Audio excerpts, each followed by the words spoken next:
To do this song. We did this song last week at the 9 a.m. service, and Sandy Spawn loved it so much she couldn't stop singing it. So I thought we'd spread it around to everyone today at the 11 o'clock service. It's called One People by Carl Anthony. You'll catch on so quick. But if you would stand up with us, and let's get some energy into this thing today.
It's a good song to sing as your affirmation in the daytime. So thank you. Yes.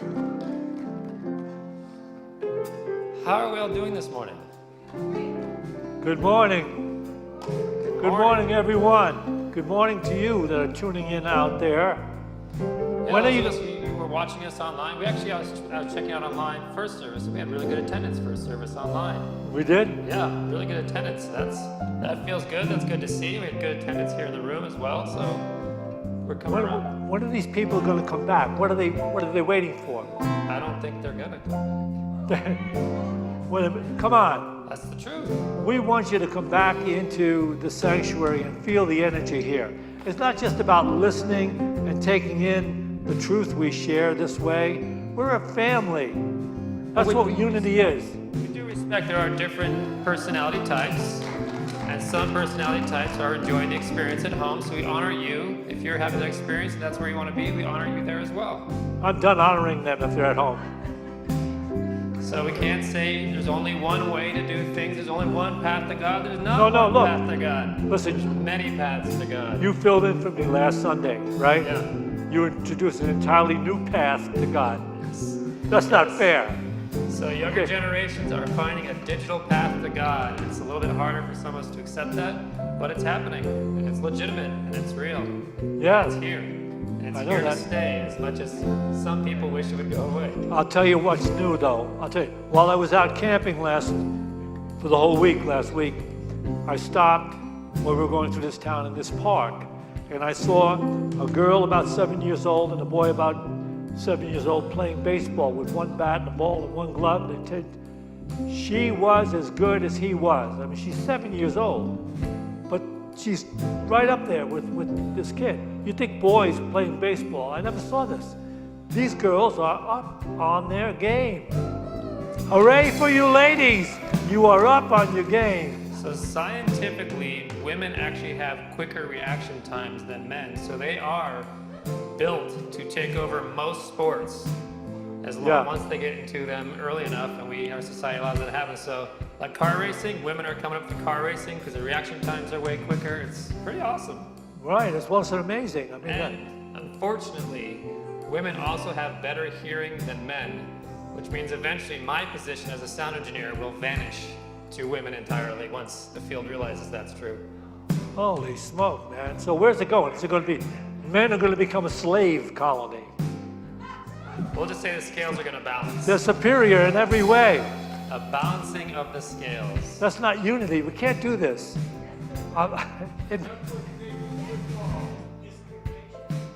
All right, we're taking up too much some Syntysche's time. All right. She's got a great talk coming. Yes, I actually have announcements. I'm going to have to grab my little announcement sheet that I left back here, and then Steve's going to come out after me for the prayer. No, Steve's not praying. He's announcing. He's announcing what? Meditation class. Oh, that's good to know. All right. So the Monday meditation that I was leading on Monday evenings is now complete. It is no more. We vote with our attendance, and we all voted we no longer wanted Monday meditation. So it has now come to an end. So we have wrapped up that. Went for about 2 years. We had a great time meditating together, and people have asked if it's going to be going online, and the answer is no. I don't really feel the engagement to meditate in front of a computer. I meditate by myself when I want to meditate. I don't need to meditate in front of a screen, so I'm not going to be doing that at this time. Maybe some point down the road, we could be doing that. All right, so next week is Welcome Back Sunday. Everyone cheer, and everybody's very excited about that. Woohoo! So we are going to be bringing back our youth department next Sunday. So full youth department starting next Sunday. If you have any questions about that, if you're a parent watching online or you're here in the room and you have questions about how we're going to do the youth department in this new world of social distancing and whatnot, Syntysche is actually going to hold a Zoom meeting this Tuesday at 7 p.m. for you to be... What? 6 p.m. 6 p.m. 6 p.m. Boy, that 7 on this sheet really looks like a 7, but apparently it's a 6. 6 p.m. this Tuesday. She's going to be having a Zoom meeting, so you can email us at info@unityofboulder.com to get that Zoom link if you do not have that yet. And there's also a sheet in the lobby with information about that so parents can get to know how we're going to do that process so you can get familiar with it. So even if you don't have questions, you want to be a part of that meeting so you find out where you're going to take your kids, where you're going to pick them up, and a new way we're doing that. All right. Last thing, we do have prayer partners available after the service. You'll see them in the white stoles, and Sandy's got one on right now. You want to stand up, Sandy, so we can see you? Our prayer partners are here in the front row to pray with you after service. So if you are seeking prayer, you can find them here in the sanctuary, and they'll take you to a private spot for prayer. That's something you probably want to be a part of. All right. Steve has an announcement, not a prayer. Good morning. I'm here to highly recommend an upcoming meditation class. If you're really looking to supercharge your spiritual life, this is a great tool to have in your own personal set. You don't have to depend on, going to a class. You can have the meditation available to you anytime and any place. So this is starting next week for 6 weeks, and Tuesdays for 6 weeks, taught by Joy Cleary, who is a local licensed Unity teacher. I've taken 2 classes from her, and they're just full of community, connection, laughter, and a lot of learning. So if you want any of those things, this is a great opportunity for that. This is an official SEE course, which means if you want to get credit for becoming a licensed Unity teacher, this works for that. But what I really want to say is that if you want more peace in your life, that deep, deep peace that is always available to you inside, then this is the class to take. Meditation is such a powerful, powerful tool. So if you want to register, you can do it online or you can call the class, and I hope to see you there. Thank you.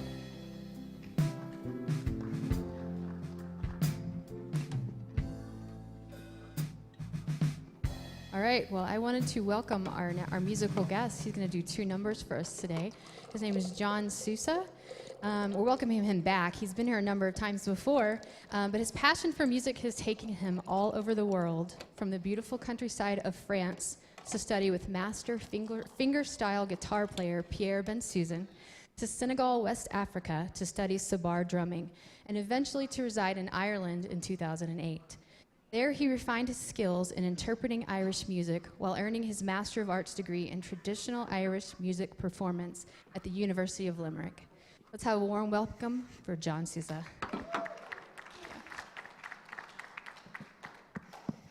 Good morning, everyone.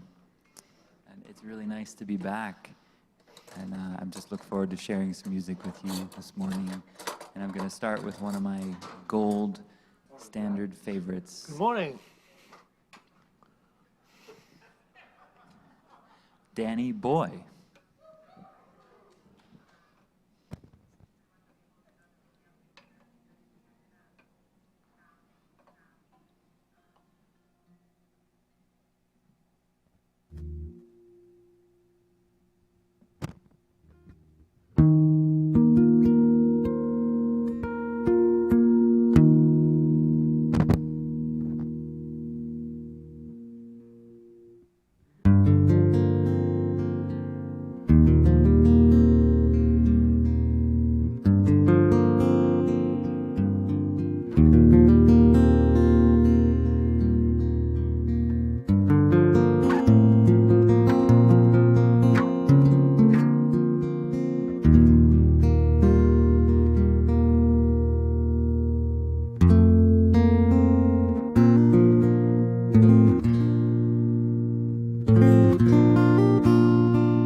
Thank you, John. Wow. We haven't had him for a few years performing here, and I got a rare opportunity to see him perform here live with his friend. What was her name that performed with you with the crazy instrument? Sandra. What was the instrument she played? A nickel harpa. It was unbelievable, but it was at a fundraiser that is being held for Hope, which is a center that helps homeless people get back on their feet. And we've donated our center to do Zoom concerts with amazing artists in this area to raise money for them. And when I knew that he was performing, I was like, I could sneak into the sanctuary. I mean, the place is empty, and it was like, his music, it just takes you to Ireland, really. I mean, if you've ever been to Ireland, it's such a holy, beautiful place. And it's really, it's all about the storytelling and the music, and it's the gathering in, pubs and children running around and families being together. And I was there 2 summers ago with my mom and dad and Mike, and we had the most extraordinary time. And I'm finding that I'm looking back on many trips like that right now, where most of us are kind of land-bound and we're kind of stuck here. I mean, we can go to the mountains and we can do different things, but I know I'm really desiring to get to the ocean or just get out of Dodge. I think I get turned down in the monitors because I'm getting a lot of myself back to me. So thank you for taking me to Ireland for the last 4 or 5 minutes. That was wonderful, really wonderful way to start. So today's talk title is, Are You Content? And it's a continuation of my sermon that I gave last week, which was titled, I Will Carry You, which that title comes from a Christian song that Michael W. Smith writes about God carrying us through the difficult, through the trials and tribulations of life. And I was talking about last week how I've kind of had that song on repeat because it just keeps me above the trials of life, looking from like the eagle point of view of feeling carried and not getting stuck in that lower level of the busyness of this way of life right now, where it just kind of feels like it's hard to create something new. It just kind of feels like we're stuck trying to do new things all the time, and it's a trying time, I guess I would say. But these words were asked of me this week when I was sitting and I was talking to Mike about the few days that I'd had that were very busy, and still, trying to figure out how we're working the new Sunday school system and working how we're going to do choir. We're just trying to figure out how we're bringing back the wonderful things that God provides for everyone here through our talented people. And at one point, he just looked across the living room at me and he said, Are you content?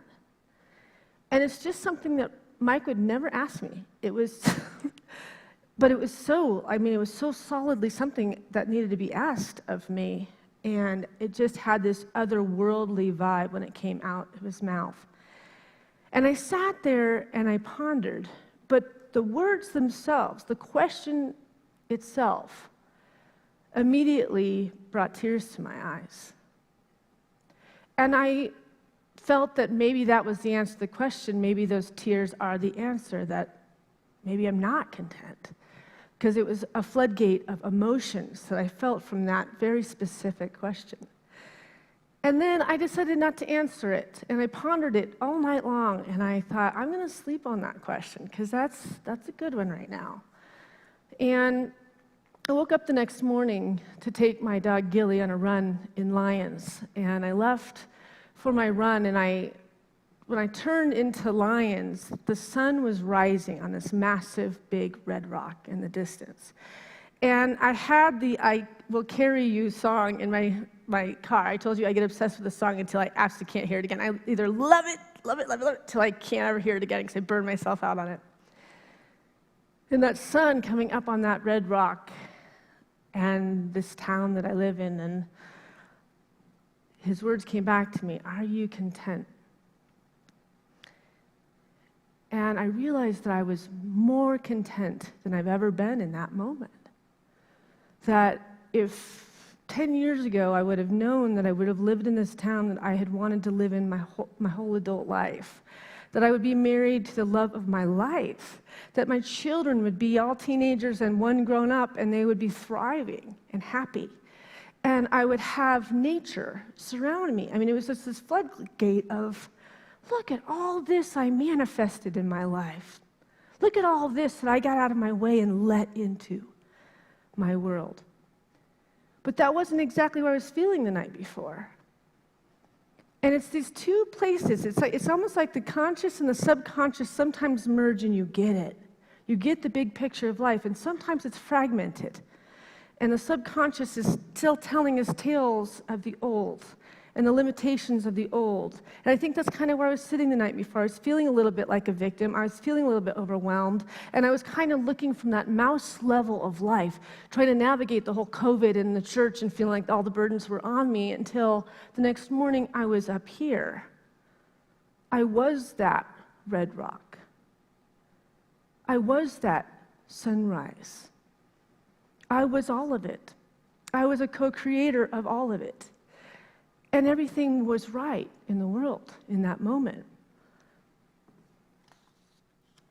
So I started thinking about contentment and what does contentment mean to me, which I think it means abundance. I think it means a level head and a happy heart and a sense of wonder still for the future and excitement. You know, like that childlike excitement that we don't wake up like, oh, it's another day of COVID, or another day of what are we going to do, you know? And I'm not saying that I don't wake up there too, sometimes. But I've been doing this class, I'm teaching this class, I'm actually in a study group with other women that's based on the book Waking Up in 5D and moving from 3D consciousness to 5D consciousness. And 5D consciousness translates into moving into a consciousness that not only can heal your present and into the future, but it actually can heal the past. Even your relationships from the past that might be still even hurting you and still have negativity and have all these things, because if you can change what you're holding about these people in this present, it actually changes time. It's a wonderful book, and I would highly recommend it because I'm really using it to try to heal this one last relationship that I really need to find peace in. But first we got to get somewhat happy. We have to get out of that kind of, I was saying a few weeks ago, the circumstantial depression. It's not clinical depression, but there's this little low grade of unhappiness for not being able to be in our communities so deeply, not being able to go out and listen to beautiful live music and dance with other people, just not being able to do the things that summer represents, and now summer's closing on us, and you feel like, what did we do this summer? Did we get that playfulness out before we're isolated in our houses before winter comes? In the book, Discover the Power Within You, Eric Butterworth writes it this way. We may wonder why some people have so much hardship, whereas for others, everything turns to gold. The rationalization from the confused religion about Jesus is that the poor will be rewarded in some future heaven. Jesus puts it very simply, for whosoever hath, to him shall be given, and he shall have abundance. But whosoever hath not, from him shall be taken away even that which he hath, in Matthew 13:12. This is not as difficult to understand as at first it might seem. He is saying, hold your cup under the faucet of abundance. The empty cup is filled to running over. If the cup is held upside down, not only will it not be filled, but anything it had in it is poured out. Is this wonderfully accommodating universe? If you have the consciousness of abundance, if you feel rich, you will claim richness and accept abundance, and your cup will be filled.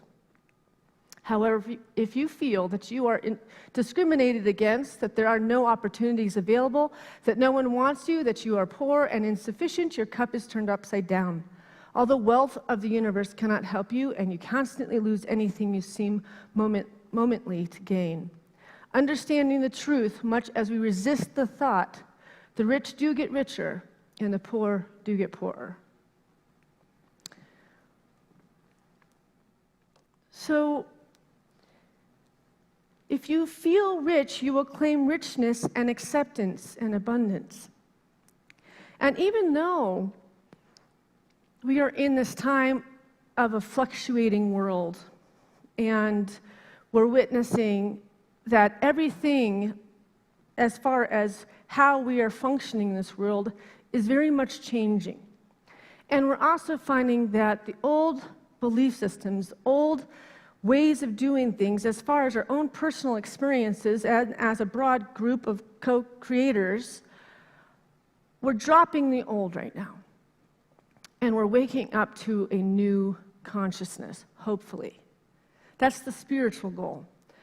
But as we drop an old life, it's almost like the death of Christ. It's the death of the old belief system so that we may rise up into the butterfly, highest consciousness version, the 5D, and start to speak, think, and say from the highest consciousness of everybody we handle in our lives. We don't speak to their limitations. We don't speak that they have, OCD or they have PTSD, and the people that we say are off because they have mental issues or things like this, we start to see them as the perfect children of God that we see in ourselves and the people that we think are perfect.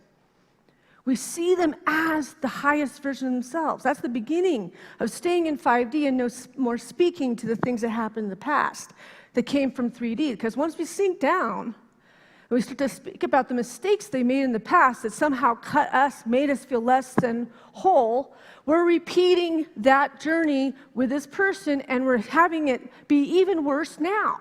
Because this is a time of clearing out the old, fearful version of ourselves. And it's not easy. I've been working this with someone that has really hurt me to my core. Someone that I can't seem to find the healing with, but until now is what I'm saying.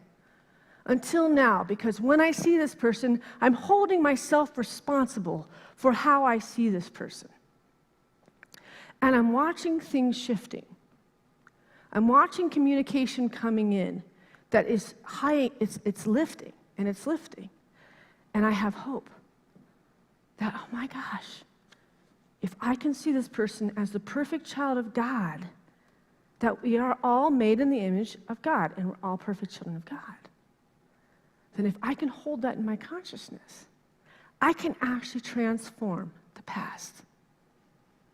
And I don't have to fall victim to the pain body that this person brings up when I handle this person. So, the future is not unmoving or predestined. It is dependent upon one choice leading to another and then another.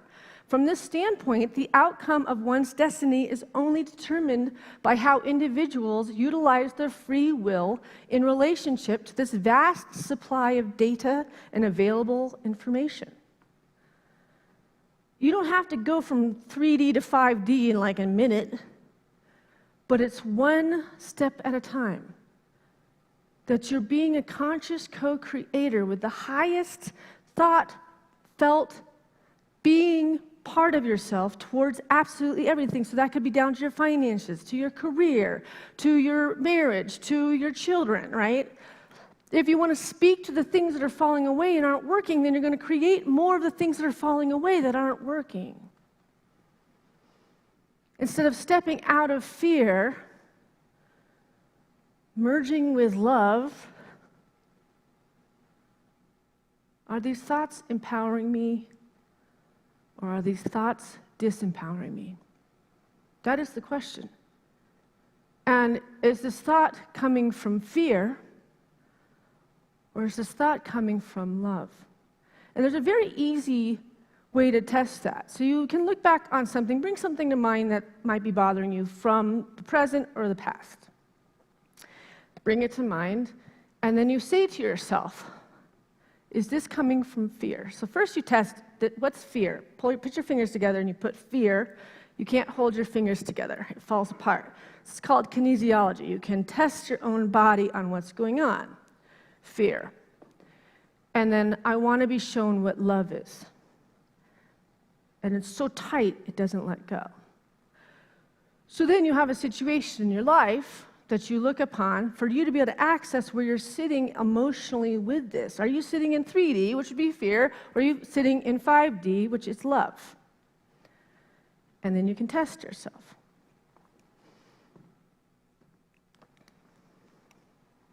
Louise Hay awakened the world to the concept of our thoughts creating our reality. That was a profound shift toward beginning to understand how our thoughts birth reality. Louise taught us to be aware that our thoughts can create illness. She then taught that we could do something about our illness by changing our thoughts. She taught positive affirmations, and she served as world leader in the awareness of mind over matter. I consider her the leader of the positive affirmation movement. I use a lot of her work in my prosperity classes. But there's no right or wrong to coming up with affirmations. It's just affirming positivity.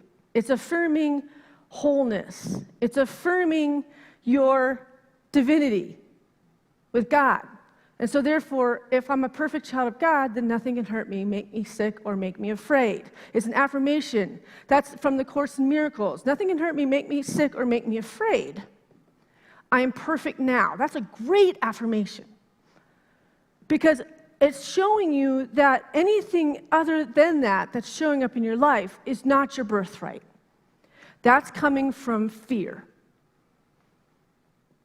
And there might be things that look like they could hurt you, and they look like they could make you sick, and they look like, but that's made up from the ego being taught something from the past that cuts you down to someone that is afraid of life, and learning how the majesty that lives within you. Last night I had a dream, and I don't know if I could get this off, but I was basically kind of shown to tell you, make a vision for what you want. Either now or at the end of COVID, what is that picture looking like? And in the message, it was like, why don't you guys understand that I am real? Like the spiritual realm is real. It was almost like shook me. I do understand that it's real, but it was almost like, you're not getting this across enough, Syntysche. There is a greater power. And there's a greater energy. They'll transform all their lives, but you're not telling them exactly how to do it. And the vision was just see it, be it, know it, and claim it. What do you want? Are you too addicted to complaining? Are you too addicted to your pain body? Are you too addicted to the things that are less than? So you want to blow the whole world up with telling them all about this lower nature and all these lower things? Or do you want to be an example of the majesty that is in and through every single one of you equally? That's really the question. Can you love yourself enough to give yourself the life that you've always deserved? So, there's a bigger vision that this time is calling us to look from. Not getting too stuck in the narrow-mindedness of the daily discomforts of our inner growing during this time. Not getting stuck in the narrow-mindedness of what is going on right now. Discomforts of, we are in a growing. You have to get rid of the old nature to be able to step into your divinity, into the new awareness. These issues that are ensuing are burning the ego off in us. So the harder, the more difficult it is during this time is you still trying to grasp onto the old instead of surrendering to the fact that something's moving in your life and let God open the door that is opening to you instead of knocking on the door that has been closed for so long, way before COVID. Way before. But now you feel it because you're stuck with yourself. We can't jet away and go to Ireland and listen to Catholic bells and be like, oh, take me away, Spirit. Take me away, Calgon. We're stuck with us. And we know we can't keep knocking on the door that's been closed. And it's frustrating, because sometimes we could before, but now we can't. Because the universe is honorable, and the universe knows the quantum leap that has to happen for a planet for our children, for truth to prevail on earth. That's all created by the collective consciousness, which is God. We are all of that. This is a merging of our higher consciousness intertwining. And when we fall down again, we pick up vision, that vision of what do I want? And evolving your soul to vibrationally meet that.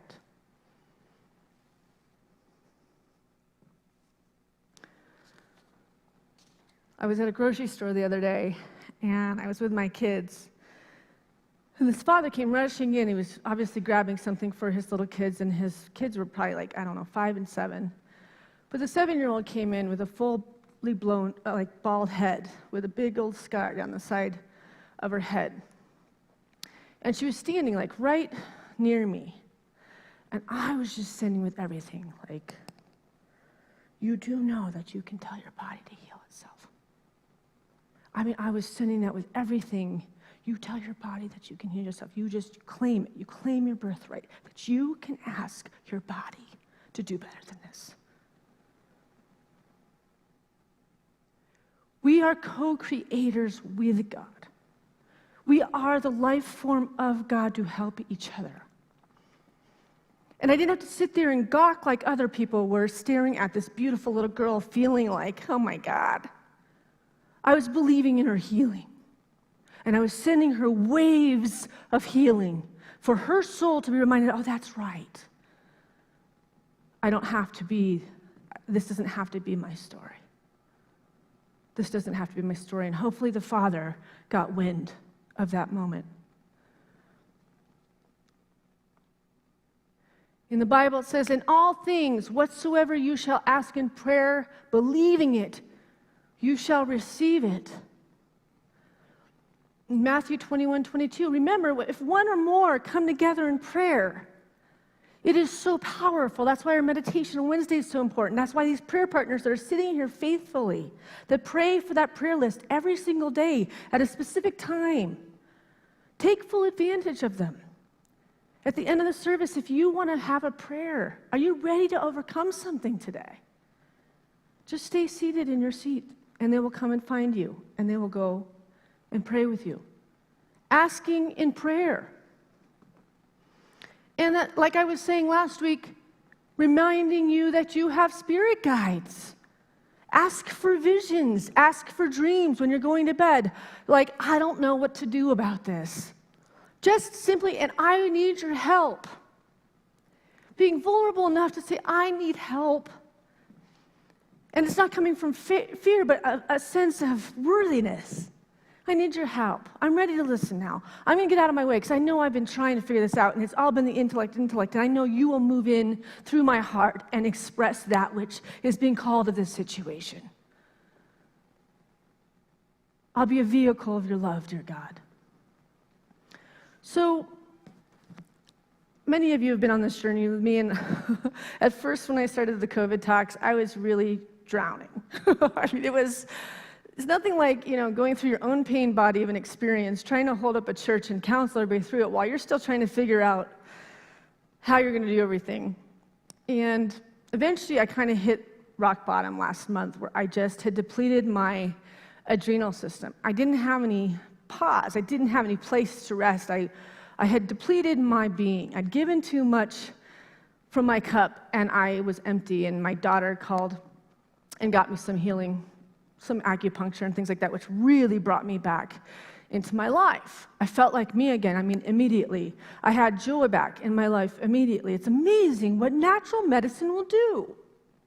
Especially for us mothers, they're going through this and having to care the children on top of all of it, or teachers, or, everybody's being kind of pulled to do a lot more than ever. And I was on a walk with my 2 daughters, Arenya and Katya, in Lyons, and Arenya said to me, it was like a week after I'd gotten some acupuncture and things like that. She said, I just hope you never, ever let yourself get like that, ever again. She's 23 years old, you know. I was getting a spanking from my child. You really scared me. Like, you really didn't even look like yourself. She's like, I literally saw you almost like a shell, and I didn't see you in there. You really can't ever let this happen again. And right at that second, this huge crashing drum sound happened over the top of us. And my dog looked like he was going to get out of his collar and like take off. And then this huge plume of burning sage surrounded our bodies. In the middle of nowhere. And I'm thinking, oh my God, what did she just say? What did she say? What did she say? You can't ever let this happen again. And spiritual realms surrounded our beings, and it walked. This burning sage walked with us for a while after. And it was just like, and it was, Kathy's like, it has to be coming from somewhere, it has to be there. I'm like, no, it doesn't. That's spirit. Spirit is always trying to validate when something is important, for us to take note. My ear will ring when somebody says something that's pertinent, that I'm supposed to get super focused. Or you're being warned that something could happen and your ear rings like, be very careful. Don't put your kid in the car in a minute. You know what I mean? Like, you are divinely guided. You're always being set up for success mostly. Obviously, accidents happen and things happen because that's part of life. But when we get super sensitive in our spiritual being and we don't distract our beings to dark movies and news and overwhelm, if it's giving you adrenaline when you're watching shows, then you're not in your subtle spiritual being. You're leaving it for a break. And know that you are. It's okay sometimes. But some people live in that place all the time.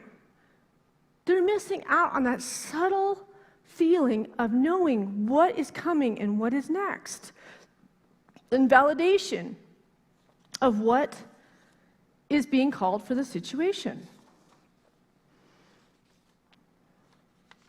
So many of you, a few of my women are here actually from my women's book group. And before the book we're in right now, which is Waking Up with 5D, we did Broken Open by Elizabeth Lesser and Marrow by Elizabeth Lesser, which by far, if you're going through a trialing time, Broken Open is probably the book that I give away more in my counseling than anything else. But she writes in Broken Open about her relationship with Ram Dass, and I wanted to read this to you. She wrote, I had not seen or even talked to the old him. So Ram Dass had a stroke in 1996. This man was really well known for the New Age. He's teaching people how to be happy and be in meditation. He was a big, huge guru. And she worked with a lot of gurus because she looks over the Omega Institute in California, which is a massive spiritual center. So she's known every guru, minister, spiritual leader, you name it. She's been rubbing, by for 20, 30 years. So she writes, I had not seen or even talked to the old him for several years. My last communication with Ram Dass had been in a letter sent after a board meeting. I wrote to complain about something he had said in the meeting, something that had hurt my feelings. A year after his stroke, I went to California to meet the new Ram Dass. Crossing over the Golden Gate Bridge, I was brought back to time to when I first met Ram Dass, when I was living in San Francisco. I mulled over the experiences that made me who I am today and realized that Ram Dass had been a part of almost all of them. In many ways, he reminded me of my father. Now my father was dead. Ram Dass was in a wheelchair and I was dancing on my own, I felt. I walked up the path to his cottage in Marin County, the bright Californian sunshine shimmering through the oak trees, and saw Ram Dass sitting on the porch. He was slumped over in the wheelchair, his trembling right arm tied to the chair's railing, his white hair in Einstein disarray. He looked up at me and waved with his good hand. Elizabeth, he called with delight. I caught my breath and tears came to my eyes. My heart broke open. I felt as if I had come home after a long exile. "I'm home, dear," I joked with him. "Yes, you are home," Ram Dass said sincerely. "Welcome home." What ensued will go down in the record of my heart as one of those rare times in life when you finally rest, when you put down the burden of striving and a sense of well-being spreads like honey into every corner of your consciousness. There was nowhere else to go, nothing to do, no one to be. Just now, just this precious moment, these shared breaths with a friend. I learned something that afternoon that will serve me for the rest of my life. All along in my relationship with Ram Dass, I had been aware of two sides of the man. Brilliant teacher Ram Dass and the frustrating friend Ram Dass. But now I was with a third Ram Dass, one who seemed to be both simpler and grander than the other two combined. This was not yet another side of the man, this was his soul, his core, his true self. We had a difficult time communicating. When he stumbled, I filled in the blanks, answering my own questions I had asked him. I said to him, "I think the stroke has made you more human, more a real human being, and more an eternal soul, both at the same time." His eyes filled with tears. He squeezed my hand, and he said, "Grace," he said. "Stroke is heavy grace, fierce grace." We sat in silence for a while, digesting the words. He says, before stroke, Ram Dass continued in his halting speech, before happy grace, love grace, good things kept happening to me. Then stroke, lose things, also grace, fierce grace. "I understand," she said. "What did you lose? What did fierce grace take away?" He says, "Ego." Ram Dass said, making the motion of a blade slashing his throat. "Ego gone. Nothing more to lose. Ego breaks open, then you see who you really are." I knew what he was saying. Behind the best of me and the worst of me, behind the ego struggling to survive, is my soul longing to mingle with others. Meaning behind everyone's learned behaviors and eccentricities lurks a soul, ready to make contact through the crack in the ego.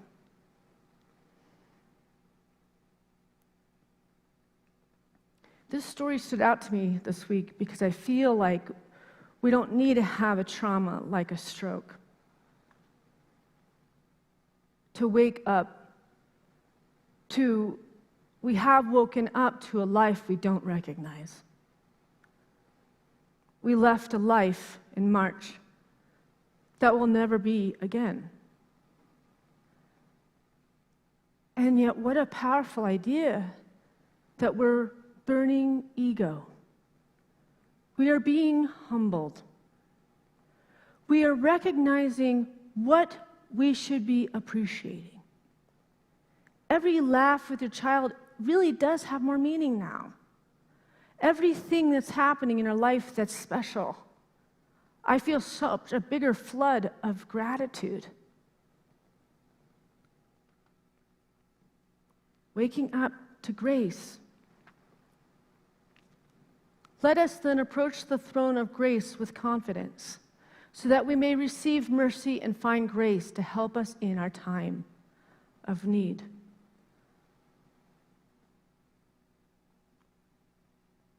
Grace is the place where Spirit meets us, grabs our hands, and leads us. We don't have to know where we're going. We don't have to know what next year means. We just have to be humble and realize we don't have the answers, and open our heart and reach out our hand and let God lead us to the doors that are open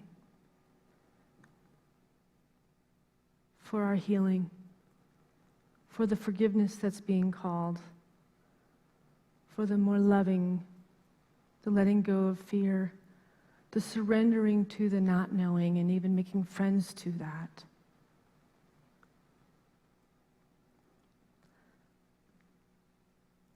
So Ram Dass wrote something in his book after that visit to share his experience with his stroke. For me to see the stroke as grace required a perpetual shift. It was a shift from taking the point of view of the ego to taking the point of view of the soul. I used to be afraid of things like strokes, but I discovered that the fear of the stroke was worse than the stroke itself. I've now been given a fully rounded understanding of grace. What was changed through the stroke was my attachment to the ego. The stroke was unbearable to the ego, and so it pushed me in the soul level, because when you bear the unbearable, something within you dies. My identity flipped over and I said, oh, so that's who I am. I ended up where looking at the world from the soul level is my ordinary everyday state, and that's grace. That's almost the definition of grace. And so that's why, although from the ego's perspective, the stroke is not much fun, from the soul's perspective, it's been a great learning opportunity. When you secure in the soul, what's to fear? Since the stroke, I can say to you with an assurance I couldn't have felt better, that faith and love are stronger than any changes, stronger than aging, and I am very sure stronger than death. The ego, Ram Dass said, it's like this wheelchair. It's a beautiful wheelchair. Use it, enjoy it. Just don't think it is you. Let's sit with that for a second. It's a beautiful wheelchair. What is your wheelchair? What is the thing that you're holding on that you think you still need to be fully realized, fully awake, fully birthed, fully open, fully fearless? Because it's not actually needed, not wanted, and not necessary. You are perfect now. Thank you.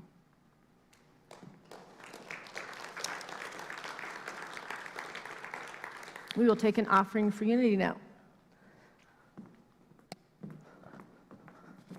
All right, well, we always like to remind you that if you're not totally ecstatic with how the world is unfolding right now, you might want to take stock of what you're investing your time and your resources into.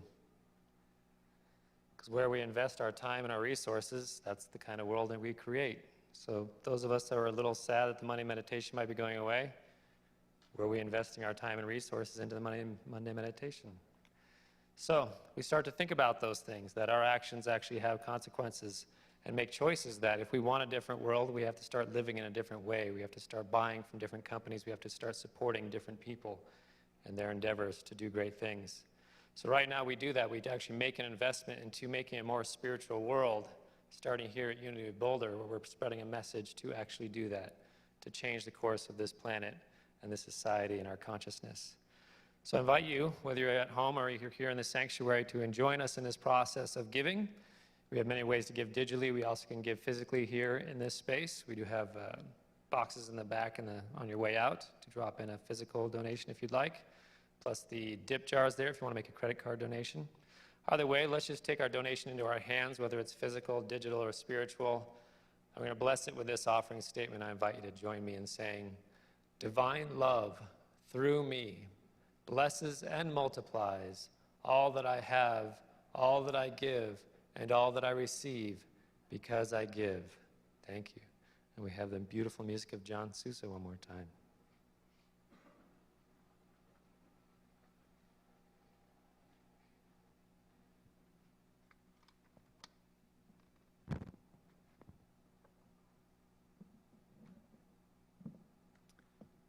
Well, what a powerful talk. Thanks so much, Syntysche. I loved hearing about Ram Dass and some of his story. I'm going to play a couple jigs here to just give a little dance to the environment. And this first tune is called The Humours of Glyn, which I just learned a few weeks ago from two young brothers from Dublin who go by the name Ye Vagabonds. They're fantastic singers. Check them out if you get a chance. And then the second tune is called Hardyman's Fancy.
Hey, Mike, could you mute my channel, banjo channel? Thanks.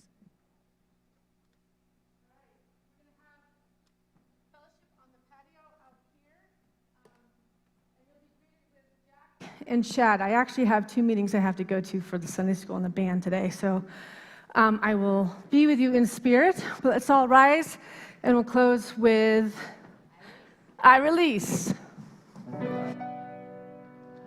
Release and I let go. I let the Spirit run my life, and my heart is open wide.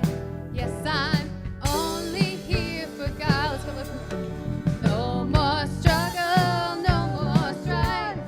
With my faith, I see the light. I am free in the Spirit. Yes, I'm only here for God. I release and I let go. I let the Spirit run my life, and my heart is open wide. Yes, I'm only here for God. No more struggle, no more strife. With my faith, I see the light. I am free in the Spirit. Yes, I'm only here for God. Come on. I release and I let go. I let the Spirit run my life, and my heart is open wide. Yes, I'm only here for God. No more